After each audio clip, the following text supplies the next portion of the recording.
ሀገራትና ፈጣን ለውጥ ያስተናግዱ የሚገኙ ከተሞች ልማትና እድገታቸው ከዜጎች ዕጣ ፈንታ ብሎም ከአካባቢ ስነ ምህዳር ጋር ያላቸው ዝምድና አብዝቶ ያስጨንቀዋል የዓለም የሥራ ድርጅት። አዲስ አበባ ከተማ እያስተናገደች ባለው የዚሁ የዓለም አቀፉ የሥራ ድርጅት አይኤልኦም የሥራ ዕድል ፈጠራና ከአካባቢ ስነ ምህዳር የተስማማ የልማት እቅድ ግምገማ ላይ ዘላቂና ከፋይናንስ ትርፍ የተሻገረ ሰው ተኮር የልማት ስራ የሀገራት በተለይም የከተሞች አንደኛው ፈተና ተብሎ ተለይቷል። የኢንተርናሽናል ሌበር ኦርጋናይዜሽን አይኤልኦ የፐብሊክ ኢንቨስትመንት ስራ ይሄ ሌበር ኢንቴንሲቭ መሆን አለበት። ሁሉ ጊዜ በካፒታል ወይ በፋይናንስ ኢንቴንሲቭ የምናመጣቸው ለውጦች ዘላቂ ላይሆኑ ይችላሉ የሚለው መርህ ነው። አዲስ አበባ ከተማ በዚሁ መጠይቅ ጥላ ስር እቅድ ትልሞቿ እንዴት ይመዘናሉ? አዲስ አበባ ከተማም የከንቲባው አማካሪ ዶክተር አሻግሬ ከተማ ስራዎች በኢንፍራስትራክቸርም ብቻ ሳይሆን ሶሻል ጀስቲስ ማህበራዊ ፍትህን ለማምጣት ብዙ ነገሮችን አድርጓል። የቀደማዊ ልጅነት እዚህ ጋር አለ። የትምህርት ቤት ምገባ ከ800,000 ተማሪዎች በላይ በቀን 2 የሚመገቡበት፣ የሴቶች ደግሞ ለነገው የሚባለው ጥቃት የደረሰባቸውን እንደገና ሪሃቢሊቴት አድርጎ አሰልጥኖ ወደ ስራ ማስገባት፣ የአረጋውያን መጠለያ፣ የምግብ መመገቢያ ብዙ ነገሮችን የያዘ ነው። ማህበራዊ ዘርፍም አለ።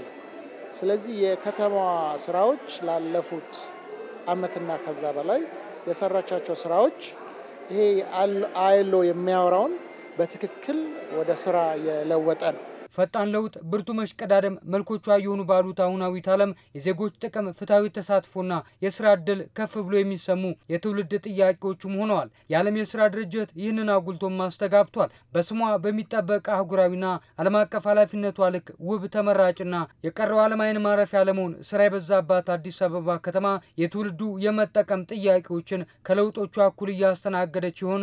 ዶክተር አሻግሬ መልስ አላቸው። ከመደበኛ የሥራ ዕድል ተልእኮች ባሻገር የከተማዋ ገጾች እየሆኑ ያሉ ግዙፍ ፕሮጀክቶችም ጭምር በርካታ ዜጎችን ከስራና ከሙያ ጋር ያዋደዱ ያሉ የሚሏቸዋል። የስራና ክህሎት ቢሮ በራሱ መንገድ በመቶ ሺዎች የሚቆጠሩ የስራ ዕድል ይፈጥራል። እሱ ራሱን የቻለ ነው። በአንድ አመት ውስጥ ከ126,000 በላይ የስራ ዕድል ፈጥረናል ማለት ነው።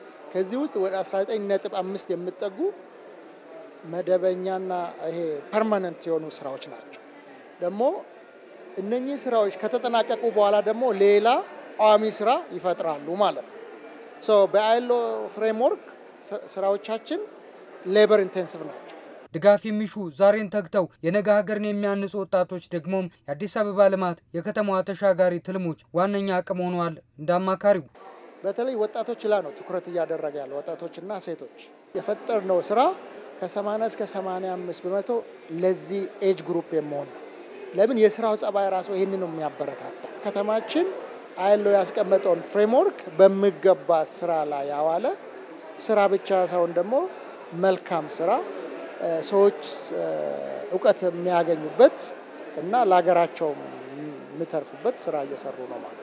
የዓለም የሥራ ድርጅት ለሰፊው ሰራተኛ ለተተኪው ትውልድ የሚበጁ የሚላቸው የልማት እቅዶች አንድም ሰው ተኮር ሁለትም ዘላቂና ከከባቢ አየር ጋር የተስማሙ የሆኑ ዘንድ ምክረ ሐሳብ ያኖራል። ከመልማትና መለወጥ መንገዷ ባሻገር ማህበራዊ ፍትህን የማረጋገጥ ጥረት ላይ ስለመሆኗ የሚነገርላት አዲስ አበባ ከተማም ለነዋሪዎቿ ምቹና ለሀገር ምሳሌ መሆን የምትችልበት ዘላቂ መታነጽ ውስጥም ትገኛለች።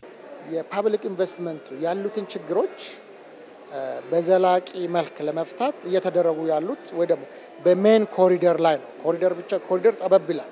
ይሄ ግን along the main corridors እየተሰሩ ያሉት environmentally friendly የሆኑ sustainable የሆኑ ዩቲሊቲ አለ፣ ብዙ ነገር አለ፣ መንገድ አለ፣ የእግረኛ የባይክ ችግኝ መትከላ፣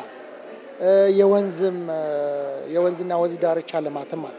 ከ1500 በላይ ተሳታፊዎችን እያስተናገደ ያለው 20ኛው የዓለም የሥራ ድርጅት አህጉራዊ ጉባኤም ይህንን የአዲስ አበባ ከተማ ከዜጎች ህልውናና ከአካባቢ ስነ ምህዳር ጋር የተስማማ ልማትን የመመልከት መርሃ ግብርንም አካቷል።